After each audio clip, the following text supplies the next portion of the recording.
Welcome to Behind the Play, a video and podcast product of The Hoop Show that explores the lives of Geelong players past and present, as well as the off-field figures that are keeping us Geelong strong. My name is Paul James, and today I have the great pleasure to introduce someone and chat to someone who, if you're a good, solid follower of even the Geelong VFL team and some of the social media posts from the club over the course of the last few years, you might have seen pop up from time to time through their feeds because of his awesome commentary work.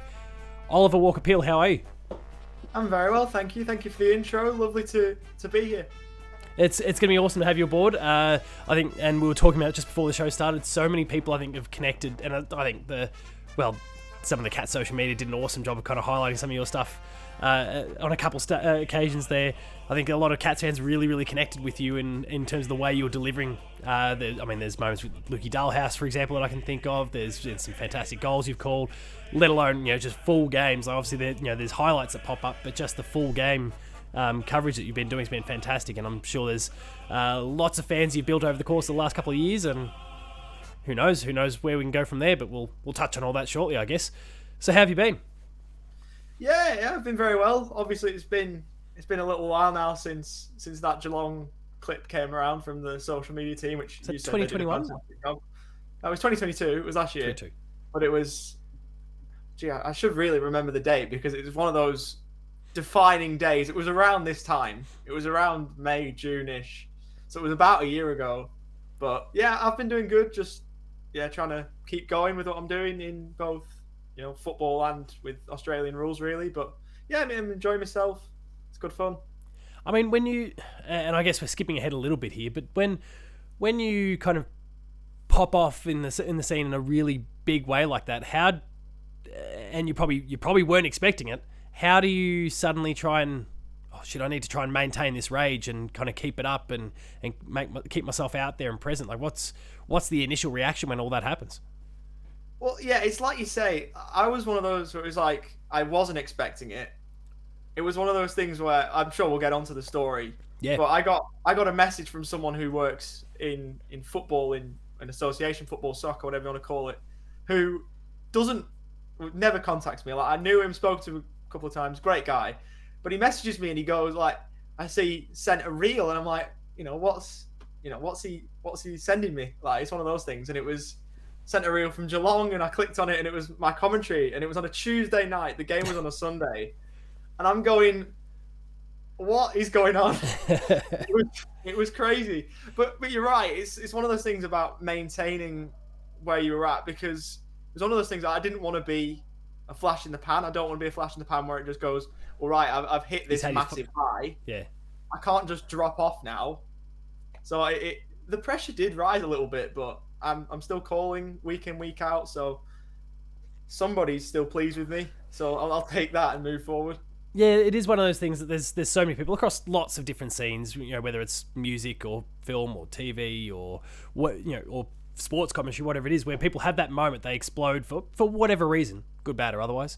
And it can become exactly what you said, the flash in the pan, that 5 minutes of fame, and then all of a sudden they're gone. And so, and often it can sometimes be because it wasn't expected, and obviously you weren't expecting that, but being able to hard pivot and grab the bull by the horns, as they say, and go, like, really take advantage of the opportunity is something that you've been, kind of found yourself having to do, and it seems to be working out pretty well for you at this point. Well, yeah, if I go back and have a look at it now, I've got all my records in front of me. The game that we're talking about here, well, for those that aren't aware, I probably should provide a bit of context. It was Geelong and GWS in the VFL, which was, I've got the date in front of me, the 29th of May, 2022. So almost a year ago. And that was my 12th game of Australian rules commentary. So, again, very raw. Hadn't done a lot of games. I'd only done 3 games before that in 2022. So I'd done a game in the VAFA, another game in the VFL, which funnily enough involved GWS, when Jake Riccardi kicked 9. Yes.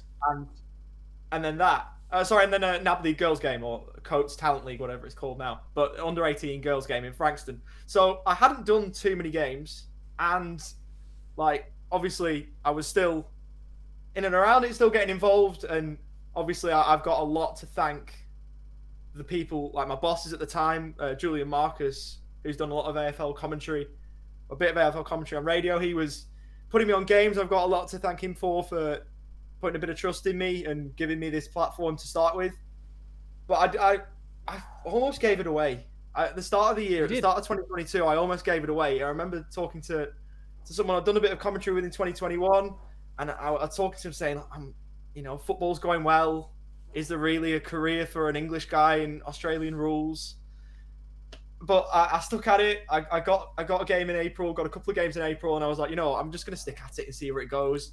And then that video comes out, and it just reinforced for me why I was in it. I got a lot of positive comments. Obviously, your job isn't to please everybody, but I'd copped a bit of stick, which is fair enough. A lot of it was quite funny, but there was a lot of really nice comments off the back of that, and then the AFL feature. And I just go, well, right, if I can keep doing what I'm doing, then maybe there is something for me here.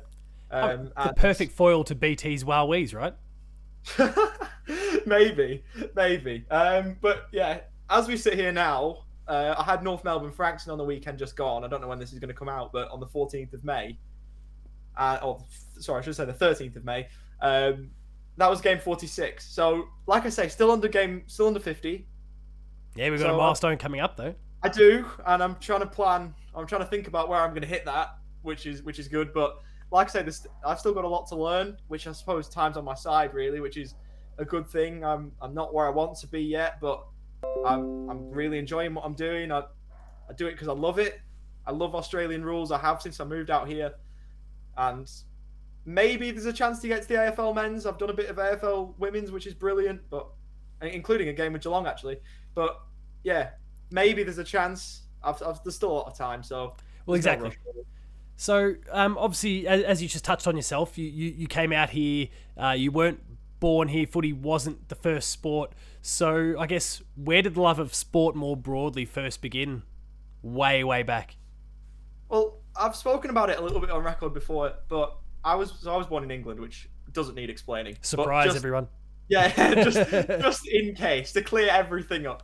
So I was born in the north of England. You might be able to see behind me. I'm going to head out the way. There's a Black Rovers flag back there. Yeah, people watching can see that too. So they are the team that I support in England. I lived basically on the training grounds. I obviously didn't sleep there or anything like that, but I lived like a 2-minute walk away. Yeah, once or twice I tried to get on, but yeah. So I lived on our training ground, and that's where my love for football started. My dad was a footballer. He played professionally.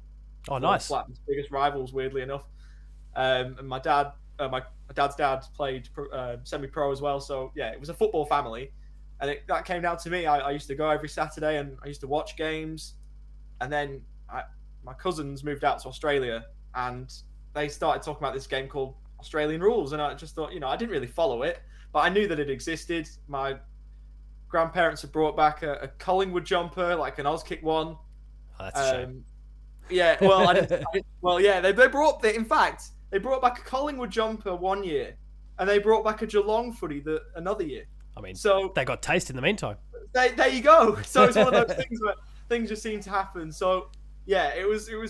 I knew about it, and I used to sometimes go out in my back garden and kick the Sharon around. It was one of those little small ones with like the team song written on it. Oh yeah, I know the ones. The Geelong song written on it. So that's. I'm pretty sure that's how I learnt the song when I was younger. So yeah, I'll maybe. Get around that. And like I just used to read it occasionally, and yeah, I just used to kick it around in my back garden. And I was like, this is pretty cool, but then didn't get a love for it until I moved out here. Yeah, and that's fair. It's certainly one of those things that for some it's really about experiencing it when you actually see it in action, and can kind of put together the pieces that you can't see when you're watching it on TV. A few things start to really click into gear.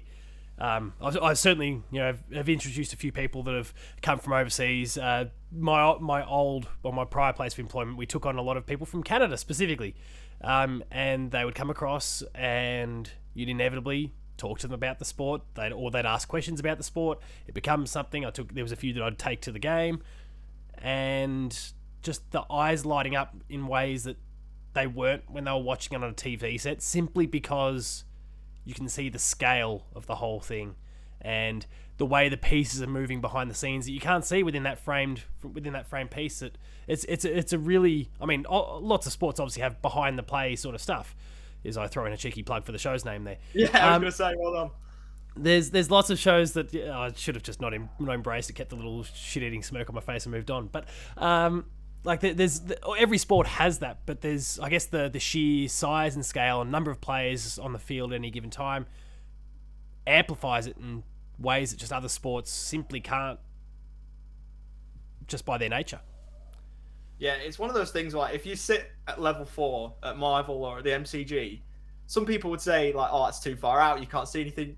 If you sit up there and watch a game up there, it's one of those things, it's like you can see absolutely everything, and it's such a good experience to do it. When I go to games, I don't usually do that, but it's one of those things, if you've done it a couple of times, you'll appreciate how good the sport actually is.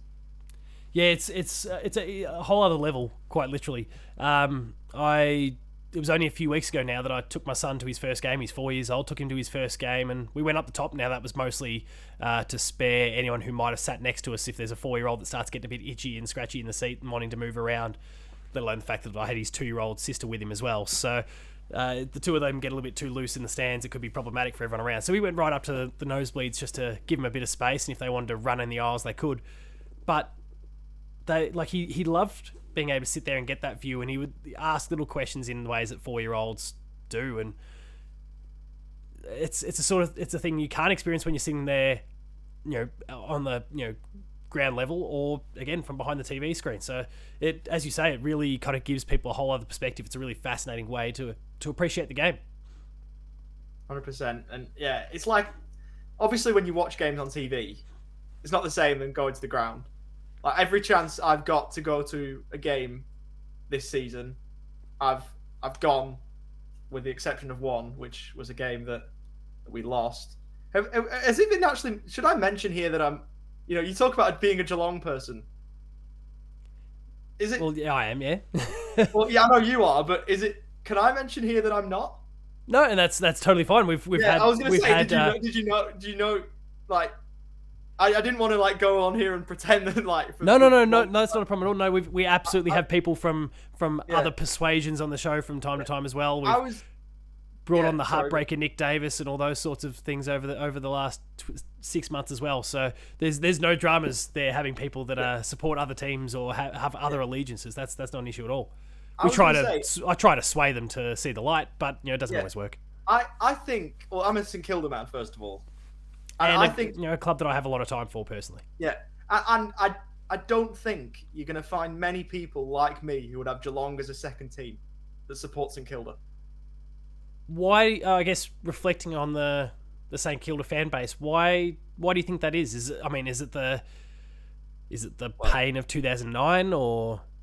Yes, it's the pain of 2009, which I wasn't here for, so that doesn't weigh on me as much. Yeah.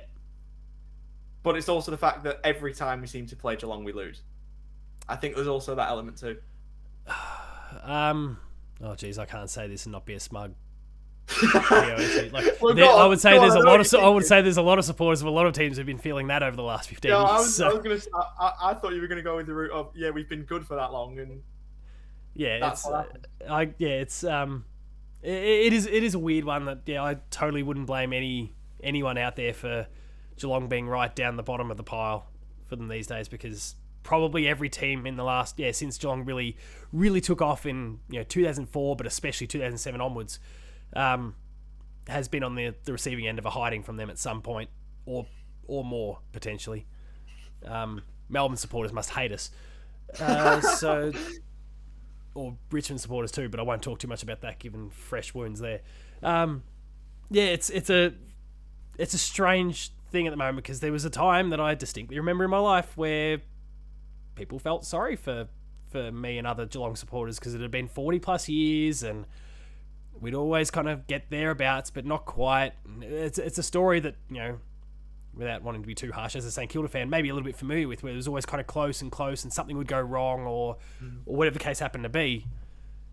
And then all of a sudden the drought broke, and it's broken in the most amazing way, but it now means that everyone, I feel like, has just been completely put off us, unless you're a born Cats fan.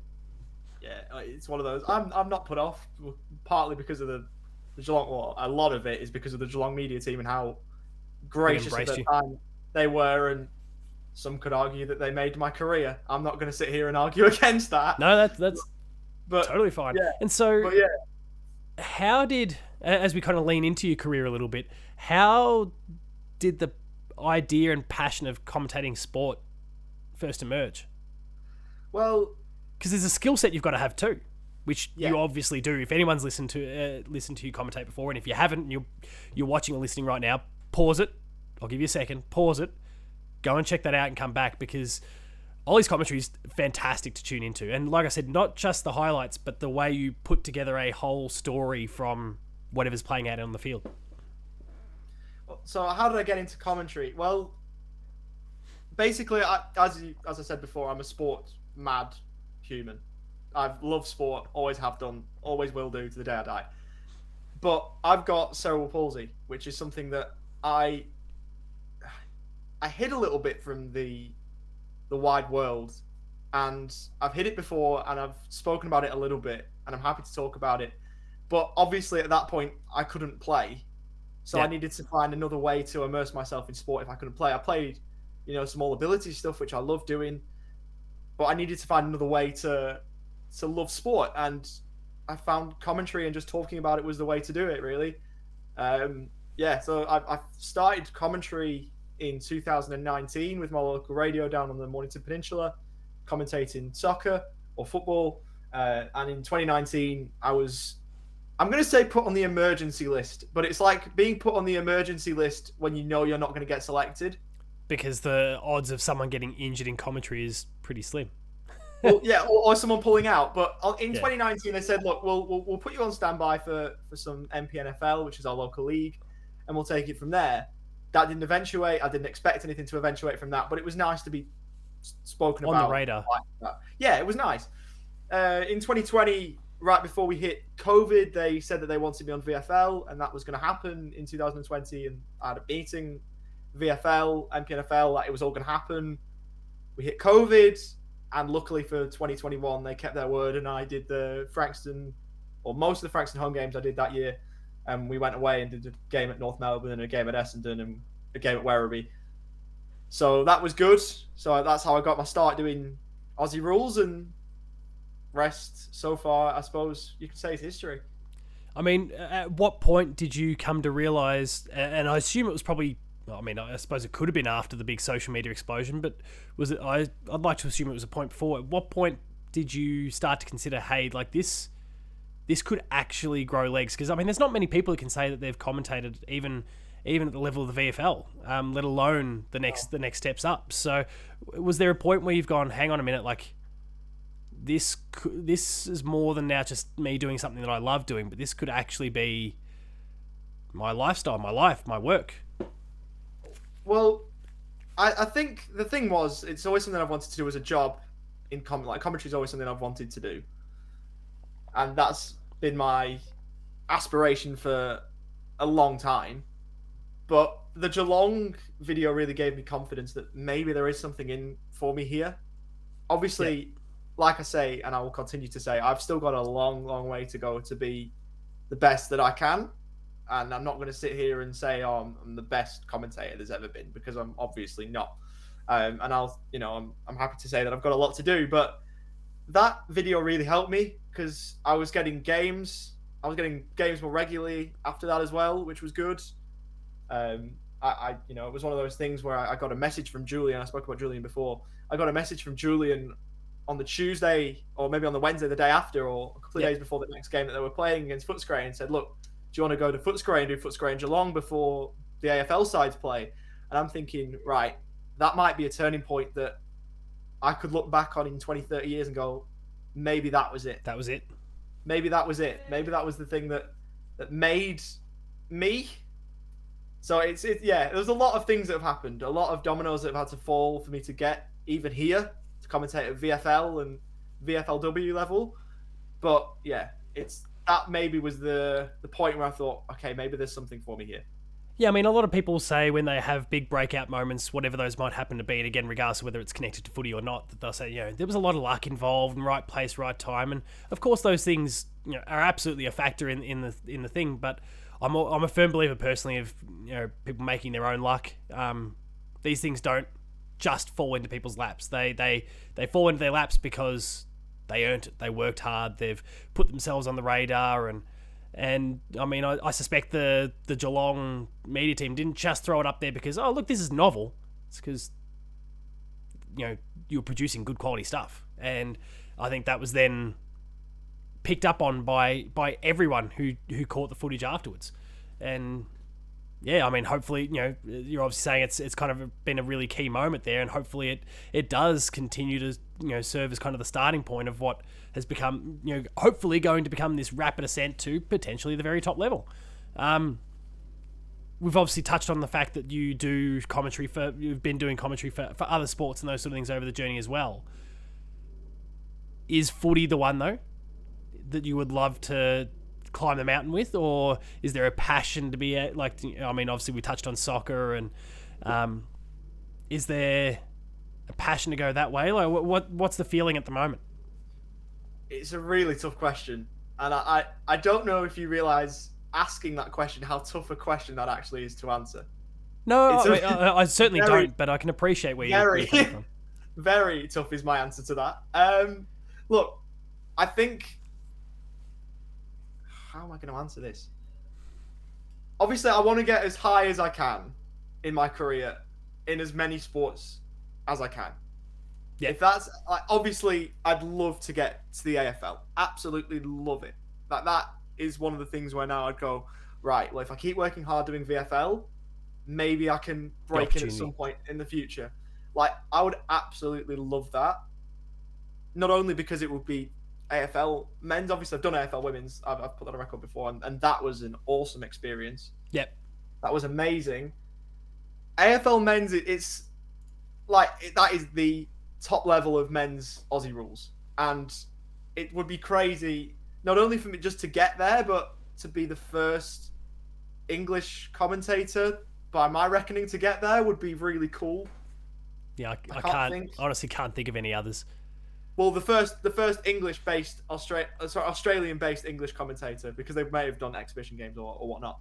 But But it would be pretty cool. But then there's obviously football, which I love. There's cricket, which I haven't done for a little while, which I love. But I'm just trying to balance sports for as long as I can. It feels like one of those scenarios where this high-achieving kid that's, I think of like a Scott Pendlebury, for example, who's dominating in footy and dominating in basketball, and then is kind of forced to choose at some point. It feels like the trajectory and what you're kind of describing there, that you're heading towards that sort of moment where you might be forced to choose. It's a good problem to have, but well, at the minute, I don't feel like I am forced to choose.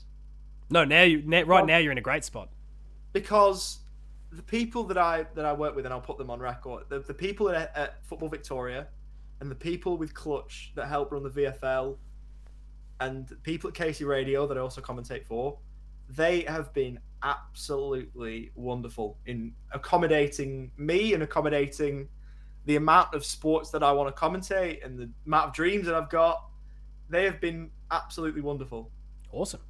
And so I'm at the point now where if I go to my weekend that's just gone, on Saturday I had North Melbourne Franks and Arden Street at 1:05 or whatever it was.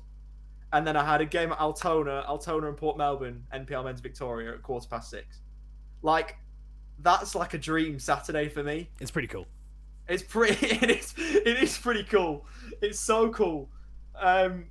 Today I did university basketball. I'm going tomorrow to do university basketball and then football straight after. Like, the fact I'm doing so many sports, I love it.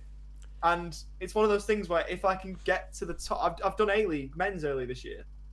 So if I can get to the top in multiple sports, I'm going to try it. What's the harm, right? Is it sustainable?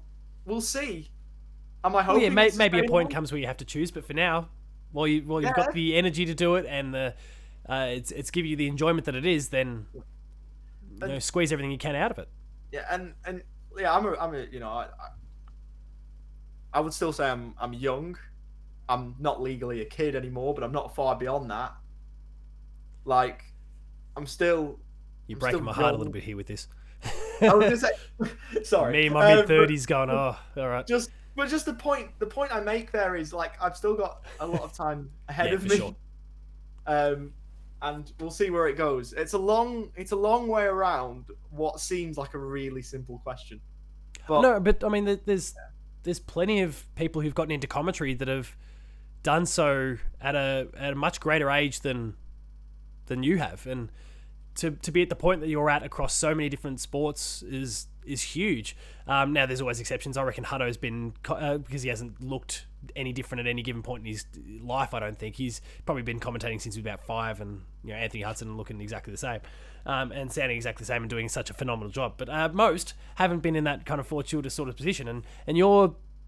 Yeah, I mean, as you say, university basketball and going commentating A-League, footy, cricket, all those sorts of things. You're doing writing on the side as well, which is a thing that we should also discuss in terms of Kick 360 and as well as in the Inner Sanctum. Like as we said, you've got the energy to do so, and you're throwing everything at this. And it's, as I said before, like, people are rewarded for effort. There's got to be talent. There's a degree of luck, but it's effort that really gets people noticed, and you're doing an amazing job with it. Thank you. It's one of those things about, if we just drop back to commentary, and this works in with the writing too, is versatility. You look at commentators like Brenton Speed, you look at like Ben Homer, trying to think of more off the top of my head, Bruce McAvaney, who's brilliant at it. Obviously, he's retired now from but he would pivot between lots of different things. Like, that just shows me that you can maybe pivot between multiple sports. When the A-Leagues were with Fox, you had Brenton Speed doing football, and then like it seemed like 3 hours later he was doing AFL. How do you cope with I guess there's different skill sets required to commentate different sports, let alone the nature of the sports, let alone the playing list that you got to keep track of. How do you go managing all that? Look, it's not easy. It's great fun. Research is great fun. What does that look like? What does that research process look like? And again, I guess it would vary a little bit from sport to sport, but what does that look like? Well, every commentator does research differently. And I saw a brilliant video by Clive Tildesley, who is one of the greatest football commentators there has ever been. Still commentating, he's brilliant. And I think there's different ways to research, and the research that he showed was like on paper, and it was like mass amounts of writing, and it's all written down, handwritten, and it looked absolutely meticulous. Now, I tried to do that in 2020 when I was preparing for MPNFL, and it looked really, really messy. And so I decided to go on computer and then type all my stuff out. And with writing, if for some reason I can't, this might sound embarrassing, I can't write in a straight line. Yeah, unless there's line paper. Like I can't, for some reason I can't. I'm a teacher professionally, and I trend up the board from time to time. Yeah.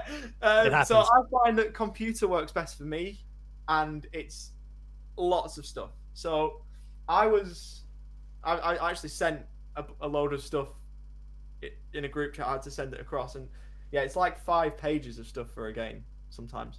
And so what sort of, I guess, kind of going behind the scenes for people, that was a chance to do a behind the play thing again.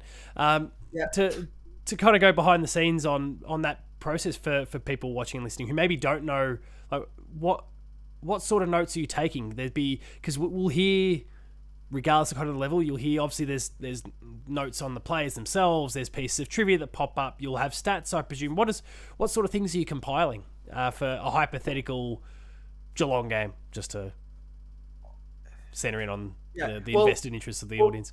Yeah, so I did Geelong early this year, the VFL. I did Geelong and Carlton. So I would get the selected lists. If it's a team I haven't commentated before, I would get the selected lists. I would have number, date of birth, I would have the name, obviously, the weight, the height, all that kind of thing, like the basic information of the player. Yeah. And then I would write like a little facts file, if you like, of when they were drafted, where they were drafted out of, if they've got any career highs.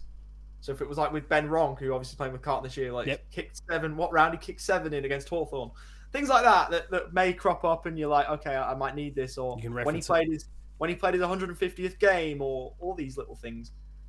And it's obviously easier with the AFL players, the AFL listed players, because they've got more stuff available. Yeah. But when it's the VFL listed players, sometimes you just got to write down anything you can find. And then I would sometimes have, I would have when's the, what's the best quarter? Are they good in first quarter, second quarters, third quarters, fourth quarters, all that kind of thing. Potentially an intro. If I'm hosting a game, I've had to do a couple of hosts for KC Radio. I'm like, let's read off here, and I've got little questions. It's quite an intense process, and after I round this off, I've got to do a little bit more prep for a football game tomorrow night for a team I haven't seen. So it's an intense process. People sometimes go, you turn up for 3 hours and call a game and you go home. It's just not that easy. Like, people won't see the amount of hours you put in behind the play. Yeah, I did it for you. People won't see behind the scenes how much actually goes into preparing for a game, whatever sport it is. But in terms of like sports playing into one another, I know we spoke about before about how managing different sports. Yep. I think commentating in both sports, football and Aussie rules, like week in, week out, they help each other so much, because I think football's a slower game. Yes. And sometimes, obviously, Aussie rules is quite quick, but the quick moments in football, it's helped by Aussie rules, and sometimes the slow moments also blend in, because it's like I can make my style here, I can experiment, I can work across both sports, see what I like, see what I don't like. But it's nice having to be able to balance a couple of sports, where I can be high octane in a game of AFL when Callum Coleman-Jones is going for his 10th goal, as was the case last week. Just recently, yeah. Yeah, that was over the weekend. So I can be high octane in a moment like that, or in a game like Frankston and Sydney a couple of weeks ago when there was 4 points in it and Sydney were going inside 50 to try and win it. Or in football where it's like it's 5-0, the game's over, and I can be a bit slower and try some new things, but they blend into one another. Is there anything you feel like you've been at, like anything specific that you've gone, this has worked here, say in your football coverage, that you've been able to bring across, like that you can really distinctly, like, this idea has worked, I've brought it over to AFL coverage and I feel like it's worked here as well? Sometimes there's been probably a lot of things, but the one thing that I can sort of pinpoint is sometimes the terminology. Such as? Weirdly enough, some of the things, like, because obviously football is a lot of it, or with my accent and my terminology, the words I've been brought up with are very English-centric. Yeah. So sometimes I can bring in English-centric words to Aussie rules that no one's ever heard in Aussie rules. And they'll go, oh, that sounded all right. Like... anyone in particular you feel like's really hit it off? Like handbags. Is when someone got clattered or someone got clobbered or something like that. That's just like rarely... I don't mind clobbered. Clobbered's always good. I think I used clattered or something like that in a game, and someone was like, "Oh, like that was really English. I don't mind that. It's like it's new and it's different." But I think that's one of those. I guess regardless of kind of the sport, regardless of whether it's here in England or anywhere else around the world, different voices is huge. It people bring their backgrounds, might bring their cultural backgrounds, whatever it happens to be with them, and it introduces different aspects that people may not have ever realized actually are really compatible with the game itself. And I think, as you've just kind of described, I think people have really resonated with a lot of your commentary for some of those reasons you've just outlined there. Like, you bring a new vernacular in there that aren't necessarily words that people haven't heard of before, but they've not necessarily considered in that context or used in that context before, and when they hear it, and maybe the bit of the English twang kind of helps as well, but it really hits people, and it gets them thinking about the game in maybe a different way, or using language that they would never have used before because they've heard the same things. And that's not to discredit or throw anything at anyone who's been maybe of an Australian background, for example, and has been commentating for years. But because everyone's kind of been, it's the same sort of system, and the same language just starts to get embedded in, and it's just a part of the way you do things. And it was always so amazing when someone like a Dennis Cometti or a Bruce, for example, would pop up and they'd throw something that's still maybe very Australian, but it's not the go-to default line, and people would really resonate with it. And I think you're doing similar sorts of things here, where you're bringing different language to the table and people are connecting. Even to be mentioned in the same breath as Dennis Cometti and Bruce McAvaney. Sorry to just heap that on you, but Well, no, I was going to go the other way and say how incredible that is.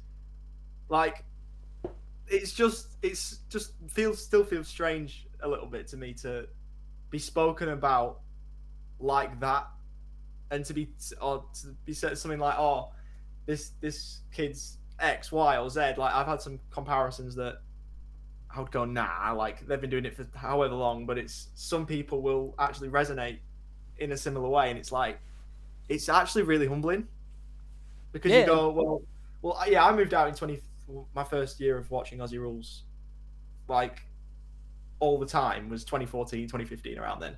So my first idols in Australian rules commentary were the likes of Cometti, not limited to, of course, Cometti, McAvaney. I got Sandy Roberts, Anthony Hudson, and all of them who were calling around that time. There was plenty who have either stopped calling or aren't calling as much. Yeah. And then obviously all the callers that are calling now, I will listen to them call and I'll go, okay, can I take this out of their commentary and maybe apply that in my own little way, or apply that to my own style? And I'll go, I idolize so many commentators because I think there's also a part of it where I'll go, okay, sometimes commentators will get slated on social media. Yeah. Obviously, everyone's entitled to an opinion as long as you don't go over the top, right? Yeah, as long as you're not awful about it. Yeah. But I think, there's a lot of, obviously, I understand commentary. And again, I will preface this by saying that everybody's got a right to an opinion. Yeah, but absolutely. Commentary is hard. Commentary is harder than people. I don't know what people think, but commentary is not easy. I'll leave it. I'll say that. Well, I mean, people have their biases and those sorts of things. They see the game a certain way, but you've got to remain. I mean, at a base level, you've got to remain neutral. Yeah. Which can be a challenge sometimes. Yeah. Can be. And there'll be multiple layers on top of that, I'm sure. But at the absolute most basic level, there's a neutrality you've got to bring that can probably be at times hard to fight with. Yeah, I mean, like I say, it can be. Let's see what happens when you're commentating a St Kilda game in the future, of course. Well, I've not got that far yet. The one thing about the VFL is obviously St Kilda don't have a team in the VFL, which I would like to say, I've always said that if it was Blackburn-Burnley, which is like our most hated rivals, I would like to think that I would commentate it as neutral as possible if that's what the task required. Yeah. Of course, it's hard to say that having not done it, but it's one of those things where you have to remain as neutral as possible. Can be hard. Can be really hard, but you've got to do it.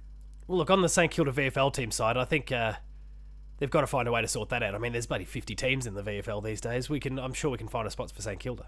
Well, there's 21 teams.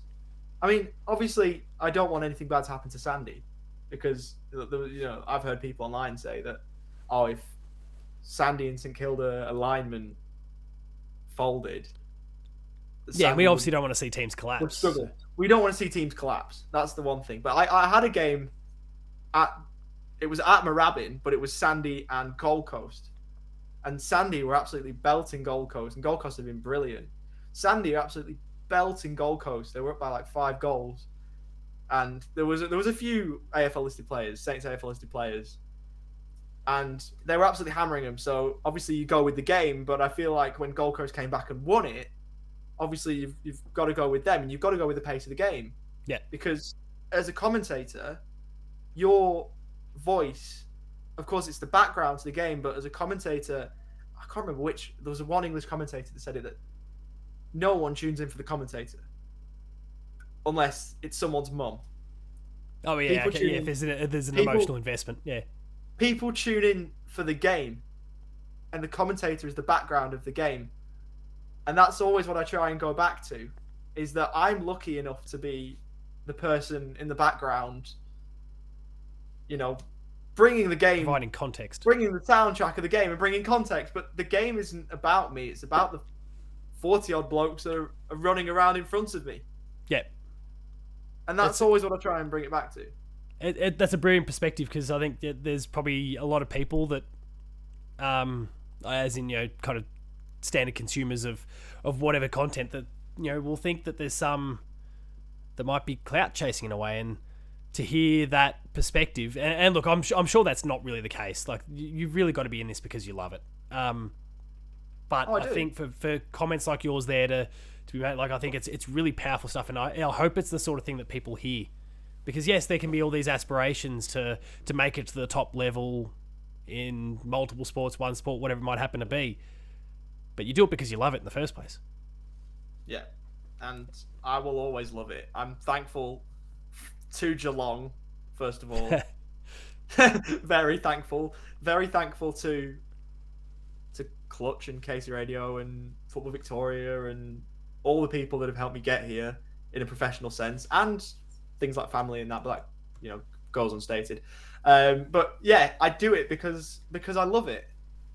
Some games I do for free. That doesn't bother me. Like, I'll do it because I love it. I want to get my name out there, and I do want to get to the top. Yeah. And there's nothing wrong with that, and that's, I think, the thing that can get lost sometimes. Yeah, in Aussie rules, it's AFL men's, AFL women's. I've done half of those already, which was incredible, as I say. In England, in football, it's Premier Leagues, World Cups. They're the dreams. Yeah. They are a long way away. They are especially the football ones. But who knows? I can dream. Who knows? Look, yeah, the AFL one, I think, seems closer because obviously I'm in Australia. Yeah. Like that's, and you're literally just one level away in kind of the pecking order from it. So. I'm in Australia, so there you go. But I want to give it a shot. Yeah, why not? And if I don't get there, sure, I'll be disappointed in myself because if I don't get to the AFL men's, I will feel like a little bit of a flash in the pan of, there's that English guy who was famous for 5 minutes and then disappeared off the face of the earth. Whatever happened to him? Like, I think you're well and truly on track for that to not happen.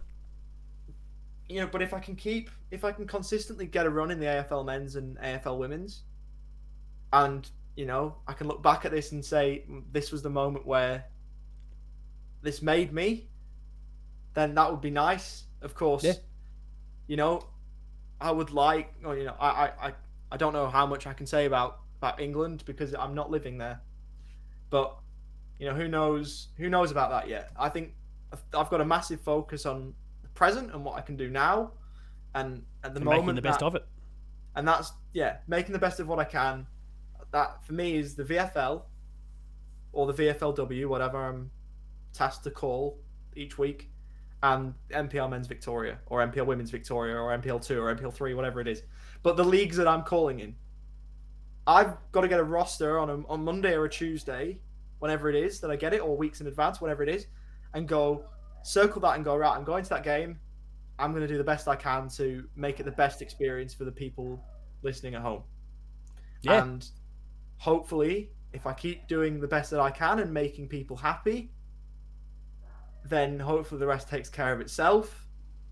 And if I don't get up to the top, it's because I'm not good enough. And I think while I'd be disappointed, I think that maybe I'd be able to accept that and say, well, if I didn't make it, then what is the things I could have done? But now I've just got to live in the present and see where I can go from here. No, I mean, look, I've spoken and kind of shared my own opinion on things up to this quite a lot up to this point, but I feel like you're putting all the pieces together to assemble something that could be really quite fantastic within the AFL scene, and then who knows more broadly than that as well. And the dream of potentially covering a local game, a Blackburn game, for example, might just be on the horizon eventually. So you're doing some incredible things, as I've said. Well, I guess we'll cycle back to some footy related stuff, and I guess your two preferred teams, obviously the Saints number one, but even the Cats at number two there. What have been some of those, because you were introduced to the game a little bit later on than probably many who are watching and listening today in their lives, have there been any particular moments that you look upon really fondly in terms of the Saints and their stuff, in terms of clashes with the Cats, etc.? Well, one of my favourite St Kilda games of all time was a game against Geelong, and there's not many times I can say that because we've been soundly belted most times. I've got a funny feeling I know which game you're referencing, but go on. Go on. What do you Was it think? a game at Marvel? What's his Yep. name? Why am I going blank on his name? Brilliant little small forward. He kicked a few in the last quarter, and There was one where's his name going on me? there was one last year, but there was one in about 2015, 16 around then, or 2017, and it was the game where Joel Selwood and Patrick Dangerfield were on the bench for a long while. We led most of the day, and we were down by 2 goals. Was it And Jade Gresham that did all the work from there? Jade Gresham and That's Jack the one I'm Stephen. thinking of. Yeah. Jade Gresham and Jack Stephen, and honestly, that was one of the best moments I've had in my. I'm not just saying that because it's Geelong. That is genuinely one of them. There's been a few making the finals, seeing my team at the finals for the first time, even though it was in COVID. That was really cool. Seeing us win a final against the Bulldogs, yelling at my TV, that was pretty awesome. But even some Geelong games, like I've only ever been to GMHBA once, and that was when I called. So I've not actually been to The a crowd Geelong experience. game. Yeah. I've not been to a Geelong game as a supporter, but I think one game that I remember was Geelong and Hawthorn at the MCG. I just went for some reason, and it was the game that Patrick Dangerfield went off injured and then came back on and kicked about 5 or 6. Yeah. That was insane. The That was theatrics insane. around that was brilliant. I think that's my favourite non-St Kilda memory of Aussie rules. I must say, I distinctly remember that St Kilda Geelong game you were talking about. For me, obviously, like being on the receiving end of the loss wasn't ideal, but I remember the whole thing. That I guess the context, the fabric for me was the fact that my parents have been, in particular, my dad has been living overseas for work for many years. He's actually about to wrap up his tenure in England and come back home pretty much permanently from now on in the next couple of weeks. But at the time, he was still bouncing between lots of different regions of the world and being based out of there for bulk of the last decade or so. And he came home. It was going to be a very, very brief flyby tour, no more than 4 or 5 days, I think it was. But it straddled the weekend, and Geelong and St Kilda were playing that weekend, so he was here. All right, let's all go to the game. And I mean, the Saints weren't, I guess on paper, weren't of the level that the Cats were at that particular point. And we thought, okay, this will be. Like, it'll be good. We'll get along, and Dad will get to see a win, and then he'll nick off back overseas again, and at least he got to see a win for that. And then as you just say, like, it kind of went a little bit pear shaped for us as Cats fans, and well, It was a good day. It was a good day. it was a great day for you. I mean, look, it was a great spectacle to watch. As much as I was incredibly disheartened by what I saw and disappointed that Dad was briefly back and got to see a loss, and actually told him that okay, you can't come back anymore because you're clearly problematic here. And to be fair, things have gone pretty well for the Cats in the time he's been gone, so he can stay gone, at least until season 2023 is over. But yeah, it was a shame, but it was a great game, and so I mean, it's a fantastic choice on your part. Yeah. When you're obviously on the right side of the ledger. I'm trying to think of some other ones. The first ever St Kilda game I went to was round 1, GWS 2015. First ever loss to GWS. So there you go. I was cursed from that moment on. Something about GWS popping up a fair bit throughout some of these stories, though. Yeah, it's They're the third club. They've been a part of my life, which is weird. Obviously, first AFL game I ever went to was GWS. First AFL game, VFL game for Vision, because all the stuff I did was radio. Oh no, actually there was some Vision, but first VFL game was 22 before the whole Cats thing was GWS. Riccardi kicked 9. That's a memory that I'll cherish forever. Watching him absolutely go ballistic. Just monster them. Yeah. He was so good, I'll tell you what. But yeah, I don't know. There's some weird memories that just get lodged in your back of your head, and you just go, right, well, that was pretty cool. Yeah, it's. I mean, it's been a fantastic story so far, and obviously there's lots still to be told, and I'm really keen to kind of see where it all goes for you, and feel free to lend the golden commentary to us at any given point. I'm sure Ben will hit you up and like, hey, can we just get you to... I think he's actually gotten you to do it in the past if you're able to just layer a bit of your own audio atop something for the channel. So hopefully Cats fans get to see and hear that a bit more in the future if you've got a few moments to spare us. So I guess we've spoken quite a lot about the trajectory you're heading on, where you're planning to go. I guess we'll try to put a bit of a bow on that one. As I said, what you've done so far has been amazing. you're bringing a wonderful different perspective, different voice, different language to the game that has been, something that I've loved my entire life, and it's been really, really refreshing to hear it. And I'm sure that's been the case for a whole host of other Cats fans as well, and other sort of fans as well, I should say.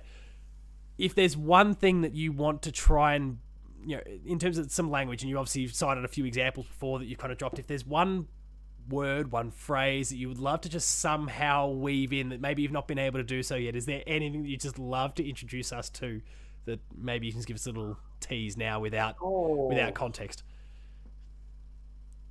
Anything there again? Wow. What was that, sorry?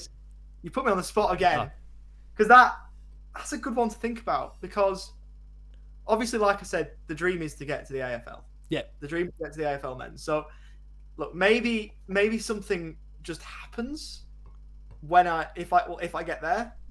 Maybe something just happens, and that just sticks. That's fair. It's just But there's some little things. There's a few. I would love handbags to become a common thing. It's a bit rare. I think I've heard commentators use it before, but what do you call it? Like, it's lacking punches. Something without that English accent. Jumper punches, or what do they call them? The fisticuffs or whatever. Yeah. I just love handbags as a word. Or the hairdryer. I love the hairdryer. Or coach giving a hairdryer treatment. So if a coach absolutely rockets a team. Is that like giving him a spray? Yeah, giving him a spray. Right. Absolutely right. So you see it like local footy, you'll see a coach at quarter time going, "Oh, that was awful. That was expletive." Yeah, probably with a few bombs along the way. Hairdryer. That's one that I've used a couple of times, and I love it. I think it's Alex Ferguson popularised it. That's another one. Well, yeah, feel free to keep looking for more of those and try and bring them across. I'm sure things that you've picked up on over years of consuming sport as well that us local Aussies haven't necessarily had introduced to us through that sporting context before. Really, really looking forward to more of it. I guess as a Saints fan, just looking for a bit of perspective here, how are you feeling about how this is recorded in a vacuum, of course? How are you feeling about how things are travelling for the Saints right now? As we record, you've just come off a not so great performance against the Crows, but how are you feeling about the direction that the club is headed in at the moment? Yeah, I'll sit here first of all, just on that loss to Adelaide. That was very, very hard to watch. Very hard to watch.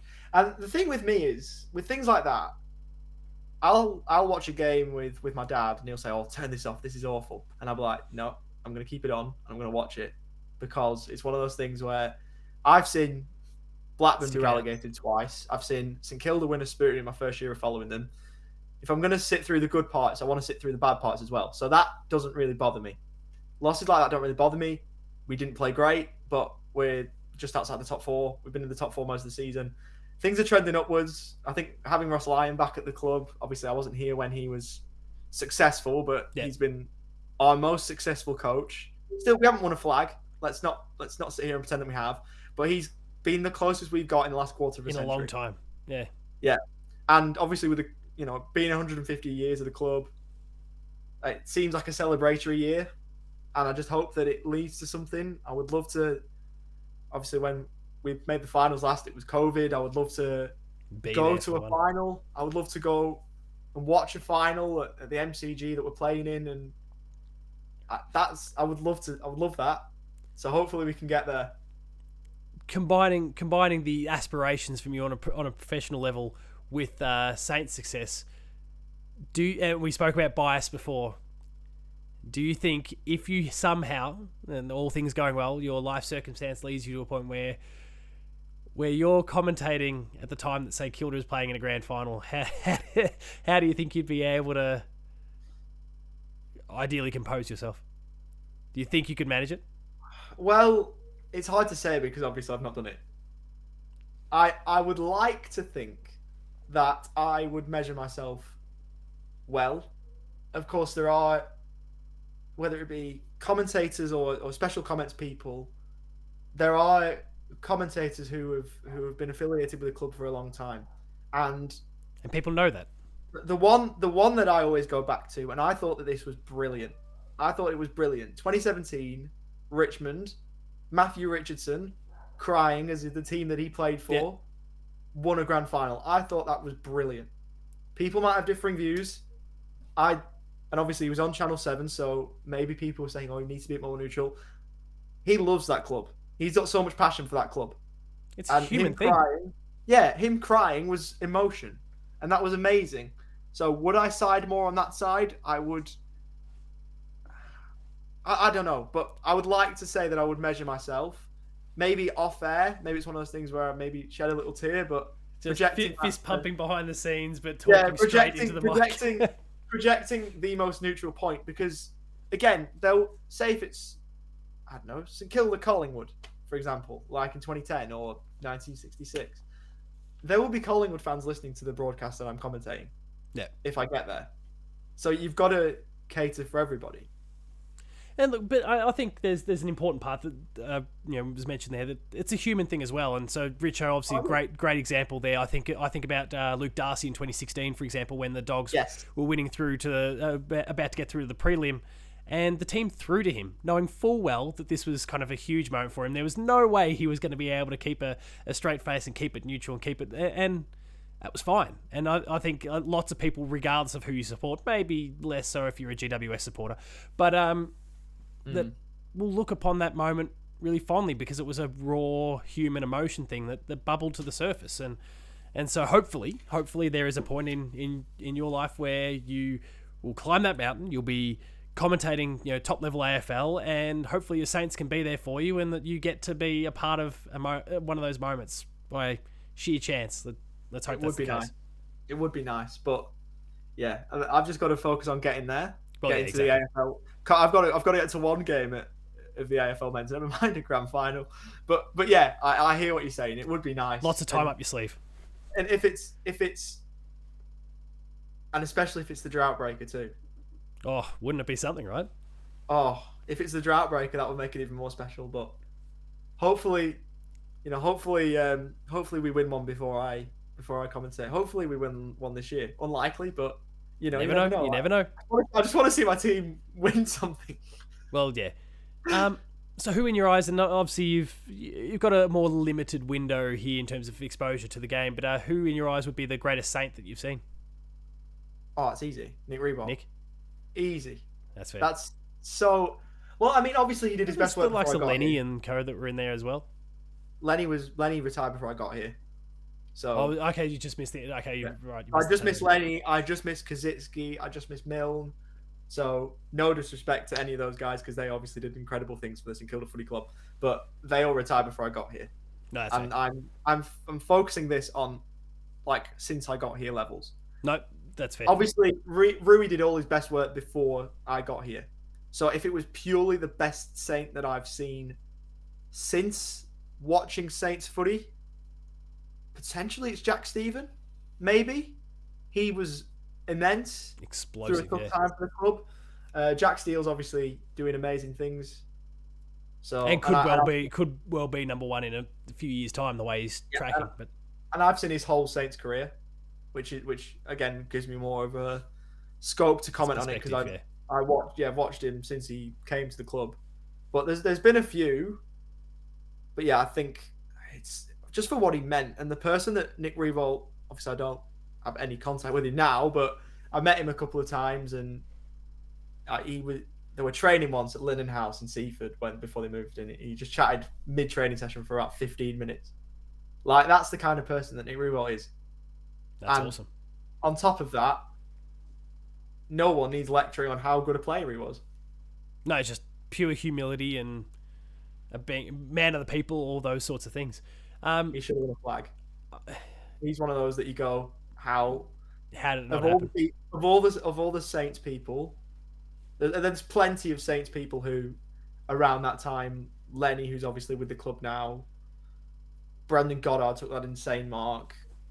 There's plenty of stalwarts that should have won a flag, but you look back at it and you go, how did Nick Riewoldt, for what he meant, how did he not win a flag? Look, I'm not going to let you have 2009, but 2010, they're 100%, and obviously there's so much bad luck around that day. It's one of those things where I didn't watch it. I've spoken to many St Kilda fans who did, but I didn't watch it. The first grand final I ever watched was 2014. So it's hard for me to put myself into the shoes of the St Kilda fans who actually suffered through those years. Because I wasn't one of them. But yeah, 2009 it was that toe poke. 2010 it was that bounce, and then the replay. Yeah, not ideal, but that I mean, droughts are there to be broken, and soon enough, surely. It'll be done one day. Well, I mean, look, we've seen this trend over the last 15 years of all these clubs kind of popping up and breaking long-established droughts. Sydney did it, Geelong did it, Richmond have done it, Bulldogs have done it, Melbourne's done it. St Kilda's due, right? Oh, no, is the only one left. Well, I mean, Freo still hasn't won one yet, and they're probably their things getting lengthy. Yeah, I'll cop that. I don't want to kick them around too much, but yeah, I think you've got that. I think it's too soon to dig at Gold Coast and GWS, but the thing is, I just want to make this point off the back of that too, is I don't want St Kilda, I don't want our success or our lack of success to be lumped in with other teams' successes, like Freman's like, and it's the same with me with commentary. Like, this might sound like a really weird comment, but it's one of those things where if people are going to congratulate me and, say that, how good I am, if that's what they want to do. I'm not imploring anybody to do that, by the way. No, but you're doing a fantastic job. I'll give you that. If people want to say, I would rather, and again, everybody can have their opinion, but I would rather people, if they want to celebrate how good I am, I would rather, I don't want, to see people bring other people down as a comparison to me. Do you get what I mean? Yeah, no, I completely appreciate it. Like, someone can be elevated without having to punch down at the same time. Bring somebody else down. So I don't want you to say, oh, this guy's better than X or better than Y or better, so-and-so's awful at commentary. This guy should be, Yeah, no, I completely agree. I would rather people say, oh, I don't mind this kid. This guy's all right. Like, without bringing anybody else in to bring them down. Yeah. No, I completely appreciate that, and it is one of those things that, like, there's no need to kick around a Freo or a Gold Coast or a GWS or one of those teams that haven't won one at all yet, because the time will come, and like what we said about the St Kilda one, their droughts are made to be broken. We've seen a whole bunch of teams do it over the course of the last 15 years, so why not St Kilda, right? So hopefully, I mean, hell, the Dogs, I think, didn't the Dogs say, like, why not us back in 20, was that the Dogs? I think 2016. Yeah, might have. So but yeah. The wider point is, if people want to, some of the comments I've received online from people have like made my day, my week. I've read some heartwarming stuff that I've been on the verge of tears of. But it's like, if people want to say that, great, I'll smile and I'll respond to them. But it's like a commentators union. Like, we look after one another. You look after your other callers. Yeah, that's totally fair. I completely appreciate that. I mean, there's a we're all in this together sort of thing about it. So there is, and rising tide lifting all boats, all that sort of stuff. I don't know any AFL or many AFL callers, but definitely not professionally. I met Jason Bennett professionally, and I think that's maybe about it. There's maybe a couple of others I've come across, or a couple of others who I've worked with in VFL. Yeah. Who've done games in the AFL men's, and then obviously I've done games in the AFL women's. But it's like, it's a commentators union. It feels kind of like a family. Feels weird, obviously, that I don't know many of them, but it's like you understand some of the bits that go into it that others maybe may not do. But I mean, I think that should hopefully apply to a lot of different workplaces, that people look out for each other. Yeah. So, yeah. Continuing that kind of trend of best players and those sort of things. And given that we are a Geelong show, and I know obviously your window of exposure to the Cats is still limited relatively, but who's the best Cat that you've seen over the years? Well, again, it's like with Nick Riewoldt. The answer that the most common answer that people would give of the best Cats that they've seen in their lifetime is Gary Ablett. But yeah, they tend to throw senior or junior out there. Yeah. Yeah, but in terms of junior, most of the work that I saw him do live was at Gold Coast. Yep. I saw his swan song at the end of, the Cat's Right up to the career. end of 2020, yeah. Right at the end. But solely the best Geelong player that I've ever seen, probably Selwood. That's fair. That's totally fair. And I absolutely. There's a lot of people that don't have time for Joel Selwood. I love the way he led. He led with his heart on his sleeve, and Well, there's a lot of Nick Riewoldt about him, really. They're very similar. Yeah, but the thing is, like, you speak to the other 17 clubs fans. Everybody, no matter what they say, would love Joel Selwood leading the team. Yeah, yeah, they might throw the Duckwoods and those sorts of comments out there, but if he was in their colours, totally different thing. And I do feel like the sentiment has changed a bit now that he's retired. Now that he doesn't have the horse in the race. Well, I mean, he's obviously got a bias towards Geelong, but like he's doesn't have a playing bias in the race. I think people have kind of started to come around a little bit. Yeah, and certainly the way he conducted himself on grand final day, I think, helped a lot as well. That was one of the most amazing things I've ever seen. Yeah, that speech was insane. From his work with the kids to Levi Ablett to just everything. Like there's iconic moments that I think are still pinned tweets for the AFL at this point with Sammy Morefoot and those sorts of things. Like it's just with the human act after human act after human act. With the fan, I don't know if you might know his name, and it's bad that his name escapes me, but the Geelong fan, when he celebrated and it went viral, went around the world. Yeah, that was Sammy Morefoot, who's Sammy, who works with the club, does but pulled him over the fence. Did the water? Did he run the water a couple of times? Or yeah, he runs the water at training, and you'll see him pop up in a whole bunch of spots. He's in that Amy ad with Paddy Dangerfield at the moment, which is great. Like I love how the world is getting around Sammy. It's been awesome. But that moment was amazing. As well, should do like.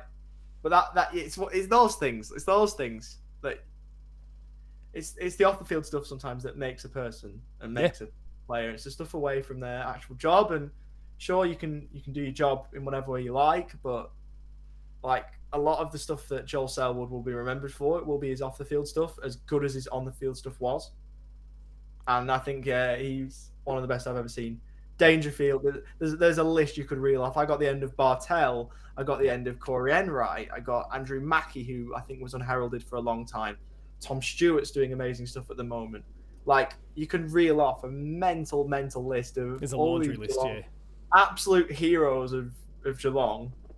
And there's about 20 others I've missed. Like Mark Blitzar's another one that's really underrated for me. There's so many. Yeah, it's been, especially just these last 20 years, let alone the fact that the club's got a 150, 160 plus year history. It's insane the high frequency of players that have been this unbelievable tier, unbelievable quality just within the last 20 years alone. It's a real blessing. And as a Cats fan, but as I said during that comparison, Joel Selwood, I think there's a lot between Joel that you've identified and Nick Riewoldt that you identified as well, in terms of what they've done for community, as well as their players and team lists and supporter base and all that sort of thing. It's been amazing, a pair of unbelievable individuals, and beloved by their fans, and I think and so many more as more and more time progresses. I guess it's an awesome footnote to kind of wrap things up a little bit there. Oliver, thanks so much for coming on the show and sharing this love of the game and this and this journey so far. It's been an absolute pleasure to have you on board. Obviously, we've touched on the fact that people will be able to catch you through VFL, through university basketball coverage, through football as well. There's a host of different sports that you are covering, and people have got all the opportunities in the world to do so. So where should people tune in to catch those various different sports? I know like your schedule fluctuates and changes, but like where should people typically go? And of course, where can they reach out? You were talking about social media before. Well, yeah, I'm starting now to post the games that I'm doing on social media, because obviously my schedule is I'm not doing a certain team every week. Yeah. So I will sometimes post my schedule and where people can watch it on social media. So all my handles are at Ollie Walker Peel, OLLIE Walker Peel without the hyphen. Yep. Right. If you're watching the video version, right above his head. Yeah. It'll be somewhere up here or right somewhere. up there. Yep. Nailing it. Yeah. Can I just, on the topic of social media while we're on it, can I just take this time to say a massive thanks to Geelong fans? Because go for it. Honestly, Geelong fans, as we've seen over the years, are amazing, and as are fans of the other 17 clubs. They've all got a fan base that is unique to them, and they're all incredible. I've seen it with my club, with St Kilda, how much they mean to St Kilda and how much they mean to the club, and how proud I am to be a part of that group. But I've seen it on a personal level with Geelong, because the amount of Geelong fans that got around me in that week and in that day that it got posted up, it was brilliant. And maybe I'm an honorary Geelong person. I don't know. Yeah, look, you're more than welcome to jump ship and come over at any given point. I'd like to think I'm more loyal than that. But the point is, Geelong, I'll always have a soft spot for Geelong, no matter how many times they flog St Kilda, because not only because of what the club's media team did, and that was obviously important, and how amazing an experience commentating at GMHBA was, which it was incredible, but because of the fans and the people of Geelong got around me massively. And yeah, I will always have a respect for Geelong fans because of that. No, that's fantastic. And for those watching and listening, please make sure to continue to reach out to Ollie. He's doing some amazing work in commentary. As you said yourself, people can see your schedule on social media. Ollie Walker Peel, make sure to check that one out. And please continue to send all the love over, because just totally putting hijacking this here. Ollie is doing an incredible job, and we want to see him. I'm speaking for myself, but I'm sure many others want to see him continue this ascent, because it's been fantastic. It's been so enjoyable to tune into. Cats fans, as you yourself said, have done an amazing job kind of supporting and helping to elevate, and please continue to do so, because Ollie's great at what he does, and hopefully can be that awesome, I spoke about before being a point of difference and a different voice, but which is obviously really important, but just a fantastic commentator in your own right. Thank you. I really appreciate it. Thanks for having me. And yeah, Geelong. Yeah, I need to get down to a game at GMHBA when I'm in the peanut gallery, I reckon. You'll always be welcome. Feel free to get in touch with myself and Ben, and we'll catch up. Yeah, we'll sort something out. Hey. Yeah, it'll be great. Cats fans, thank you as always for watching and listening. If you haven't already done so, please make sure to subscribe to The Hoop Show on YouTube, Behind the Play on podcast feeds. And until next week, thank you so much for tuning in. Remain Geelong strong. Throw the Saints some love as well. Throw Ollie some love as well. And we'll see you next time.